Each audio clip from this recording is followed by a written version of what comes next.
दरम्यान मुख्यमंत्र्यांनी लक्ष्मण हाके यांच्याशी फोनवरून चर्चा केली आहे। यावेळी ओबीसी आरक्षणाला धक्का लागणार नसल्याची ग्वाही मुख्यमंत्र्यांनी दिली। यावर आता लक्ष्मण हाकेंनी प्रश्न उपस्थित केलाय। ओएसिस फर्टिलिटीच्या तज्ञांनी आयव्हीएफ उपचार पद्धतीद्वारे 1 लाखांहून अधिक जोडप्यांना मातृत्व प्राप्तीचा आनंद दिला आहे।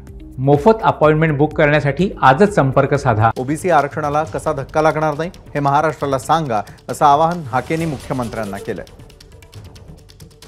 त्यांनी काल आम्ही ओबीसी आरक्षणाला धक्का लावत नाही असं त्यांनी सांगितलं, पण ते कसा लावत नाहीत हे या महाराष्ट्राला सांगणं आवश्यक आहे। कारण लाखो नोंदी कुणब्याच्या अर्लियर करेक्शन असलेल्या ज्या कायद्याला धरून नाही आहेत, ते लाखो नोंदी जर देत असतील कुणब्याच्या, तर मूळ ओबीसीचं आरक्षण कसं टिकेल याचं उत्तर त्यांनी महाराष्ट्राला देणं आवश्यक आहे।